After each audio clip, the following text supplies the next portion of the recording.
বিরিয়ানি খেতে কে না পছন্দ করে, তাই তো আমি আপনাদের জন্য ঘরোয়াভাবে বিরিয়ানি রান্না করে নিলাম।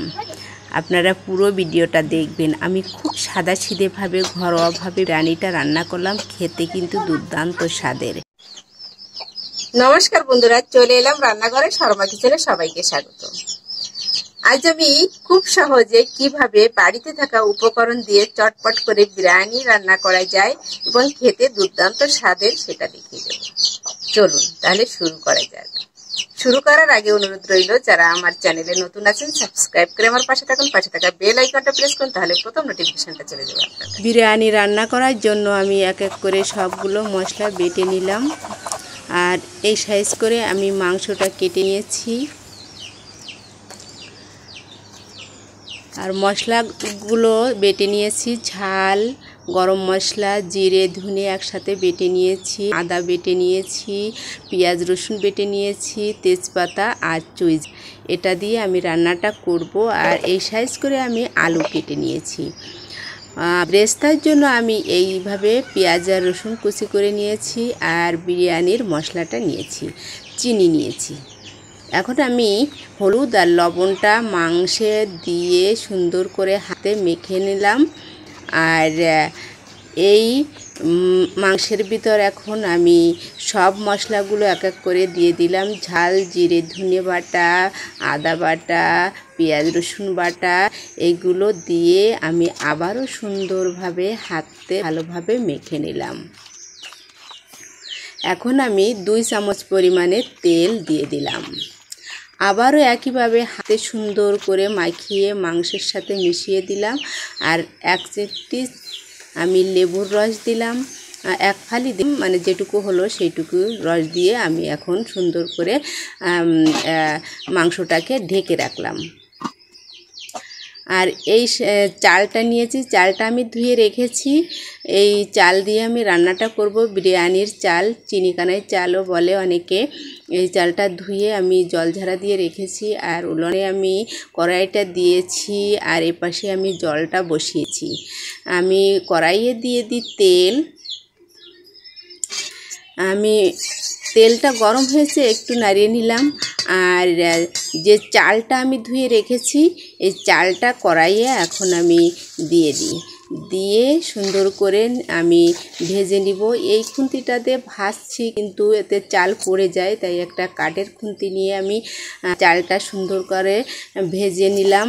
আর এর ভিতরে আমি একটু তেজপাতা এবং গরম মশলা দিয়ে দিলাম, যেটা দেখানো হয়নি। আর এই বিরিয়ানির মশলাটা আমি দিয়ে এই চালটা সুন্দরভাবে আমি ভেজে নেব। আর এই চালের ভিতরে আমি একটু লবণ দিয়ে দিলাম। লবণ দিয়ে সুন্দর করে একইভাবে অনবরত নাড়াচাড়া করতে হবে, তা না হলে কিন্তু তল থেকে পুড়ে উঠতে হবে। আর মিডিয়াম জাল রেখে চালটা ভেজে নিতে হবে। আমি মিডিয়াম জাল রেখে চালটা ভেজে নিলাম। আর বিরিয়ানির মশলাটা দেখেন আমি কেটে নিয়েছি, আর কিছুটা মশলা এই চালের ভিতরে দিয়ে চালটাকে আবারও সুন্দর করে নেড়ে চেড়ে মিশিয়ে নিলাম। মশলা দিয়ে ভেজে নিলাম চালটা আমি এখন আলাদা একটা পাত্রে নামিয়ে নেব। এদিকে আমার জলটা কিন্তু সুন্দরভাবে গরম হয়ে গেছে। আর এই জলের ভিতরে আমি নামিয়ে রাখা চালটা দিয়ে দেব। আর একটু তেল দিয়ে দিলাম, কারণ এই তেলটা দিলে একটা খুব ঝরঝরে হয়। এমনি চালটা তেল দিয়ে ভাজা আছে, ঘি দিয়েও ভাজতে পারেন, বা আপনারা চাল আমি তেল দিয়ে ভেজে নিয়েছি। সব চালটা দিয়ে দিয়েছি, আর কড়াইয়ে আমি আবার তেল দিয়ে দিলাম। তেলটা দিলাম কড়াইয়ে। আর এদিকে আমি হাঁড়ির চালটা একটু নাড়িয়ে নিলাম। আর এখন ঢাকনা দিয়ে একটু ঢাকা দিয়ে দিলাম। আমি এই কড়াইয়ে এখন আমি আলুগুলো সুন্দর করে ভেজে নিব। এক পাশে কিন্তু আমার ভাতটায় জাল হচ্ছে। হলুদ আর লবণটা আমি আলুতে দিয়ে দিলাম। আলুটা সুন্দর করে আমি ভেজে নিলাম। আলুটা আমার ভাজা হয়ে গেল, আমি আলাদা পাত্রে উঠিয়ে নিলাম। এই ভিতরে আমি পেঁয়াজ আর রসুন দিয়ে ভেজে ব্রেস্তাটা তৈরি করে নেব, তাই আমি দিয়ে দিলাম পেঁয়াজ রসুন, সুন্দর করে ভেজে নিই। আর এদিকে দেখেন আমার ভাতটা প্রায় হয়ে গেছে, আমি একটু নাড়িয়ে নিলাম। এখন খুব অল্প জাল রেখে এই পাশে আমার ভাতটা ফুটা হয়ে গেছে। আমি ভাতটা নামিয়ে এক পাশে রেখে দেব। এখন একটু চিনি দিয়ে দিলাম বেরেস্তার ভিতরে, তাহলে বেরেস্তাটা খুব মুচমুচে থাকবে। একটু চিনি দিলে বেরেস্তাটা আর নরম হয় না, তাই একটু চিনি দিয়ে দিলাম। এখন আমি বেরেস্তা আলাদা পাত্রে নামিয়ে নিয়েছি আর দিয়ে দিলাম তেল। খুব বেশি তেলে আমি রান্নাটা করি না, আপনারা খেয়াল করে দেখবেন। মাংসটা আমি ঢাকনা খুলে নিলাম, 20 মিনিট ঢেকে রেখেছিলাম। আর ঢাকা খুলে নিয়ে আমি ফোড়নটা দিয়ে দিলাম, তেজপাতা আর জিরে ফোড়নটা তেলের ভিতরে দিয়ে দিলাম। এখন মাংসটা আমি ছেড়ে দিলাম তেলের ভিতরে। খুন্তি দিয়ে একটু নাড়িয়ে নিই, উল্টে পাল্টে নাড়িয়ে নিলাম। আর এখন দিয়ে দিলাম কেটে রাখা চুই ঝাল। আবার চুই ঝাল দিয়ে খুন্তি দিয়ে সুন্দরভাবে নেড়ে চেড়ে নিলাম। আমি সুন্দরভাবে নেড়ে চেড়ে নিলাম। আর এখন যে পাত্রে আমি মাংসটা রেখেছিলাম মশলা দিয়ে, সেই পাত্রটা ধুয়ে একটু জল দিয়ে দিলাম। আর এই জলটাতে আমার মাংসটা সিদ্ধ হবে, এই জন্য আমি একটু ঢাকনা দিয়ে ঢেকে দিলাম 6 থেকে 7 মিনিটের জন্য। দেখেন আমার মাংসটা সিদ্ধ হয়ে গেছে আর তাড়াতাড়ি রান্না হয়ে যাবে। দেখেন এখন আমি কি করব, এই মাংসটা এখন সুন্দরভাবে নেড়ে চেড়ে কষিয়ে নেব। এভাবে রান্না করলে খুব বেশি তেলের প্রয়োজন হয় না, মানে মশলাটা পুড়ে যায় না, তেলটাও টেনে নেয় না, জলটায় মাংসটা সিদ্ধ হয় আর মশলাটা সুন্দরভাবে সিদ্ধ হয়, মানে মশলাটা সুন্দর একটা গ্রেভি আসে। এখন আমি দিয়ে দিলাম বিরিয়ানির মশলা। বিরিয়ানির মশলাটা দিয়ে আবারও একইভাবে আমি নাড়াচাড়া করে সুন্দরভাবে মাংসটাকে কষিয়ে নিই। বিরিয়ানির মশলাটা দিয়ে আমি সুন্দরভাবে কষিয়ে নিলাম। এখন ভেজে রাখা আলু দিয়ে দিলাম। আলুটা দিয়ে আবারও একইভাবে নাড়াচাড়া করে নিলাম। আমি মুরগির পাটা দিয়েছি, কারণ আমার মেয়ে পা খেতে ভালোবাসে, আপনারা নাও দিতে পারেন, তাই আমি দিয়ে দিয়েছি। আর এখন আমি দিয়ে দিলাম জল পরিমাণ মতো।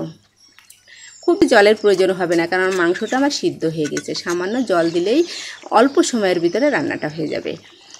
আমার রান্নাটা প্রায় কমপ্লিট। এখন আমি বেটে রাখা গরম মশলাটা দিয়ে দিলাম। একটু নাড়িয়ে নিই, 2 মিনিট জাল করি। আমার রান্নাটা কমপ্লিট হয়ে গেছে, মাংস রান্নাটা হয়ে গেল আমার। এখন আমি মাংসটা নামিয়ে নিই।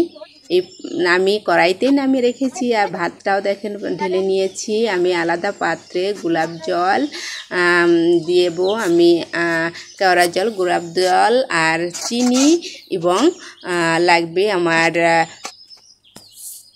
দুধ। আমি সবটাই রেডি করে নিয়ে ভাতটা গামলায় দিয়ে দিলাম। ভাতটা গামলায় দেওয়ার পরে আমি বেরেস্তাটা দিয়ে দিলাম। এখন আমি দুধটা দিয়ে দিলাম। সামান্য একটু গোলাপ জল দিলাম, একটু কেওড়া জল দিলাম। এটা আপনারা দিতেও পারেন, না দিতে পারেন। আমি সম্পূর্ণ ঘরোয়াভাবে কীভাবে সহজ উপায়ে আপনারা বিরিয়ানি তৈরি করতে পারেন সেটা দেখাচ্ছি, তাই আপনারা এটা অপশনাল, থাকলে দেবেন, না থাকলে দেবেন না। এখন আমি মাংসটা দিয়ে ভাতের সাথে সুন্দরভাবে মিলিয়ে দিলাম। আবার এর উপরে আমি ভাতটা দিয়ে দিলাম। এখন আমি একটু চিনি চড়িয়ে দিলাম। আপনারা কেশর টেশর যদি থাকে দিতে পারেন, আমি ওটা না, এই ঘরোয়াভাবেই রান্নাটা করব, কিন্তু খেতে দুর্দান্ত লাগে। একইভাবে আবার দুধ দিয়ে দিলাম, আবার একইভাবে মাংস দিব এবং গোলাপ জল, কেওড়া জল একইভাবে দিয়ে লেয়ারের মতন সাজিয়ে সাজিয়ে আমি সম্পূর্ণ বিরিয়ানিটা রেডি করে নিলাম। চিনিটা আবার দিয়ে দিলাম। বারবার আর বলছি না, আপনারা দেখেন একইভাবে লেয়ারটা আমি করে নিলাম।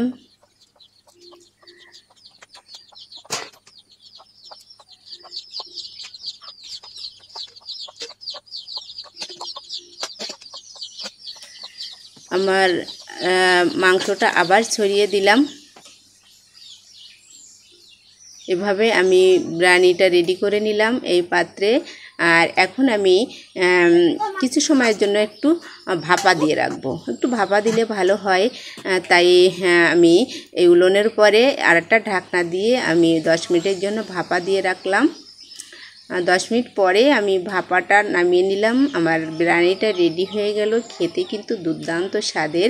এভাবে আপনারা ঘরোয়া উপায়ে বিরিয়ানিটা রান্না করে খেয়ে দেখবেন কত স্বাদের হয়। আপনাদের সবাইকে ধন্যবাদ পুরো ভিডিওটা দেখার জন্য। আবার দেখা হবে নতুন কোনো রেসিপি নিয়ে।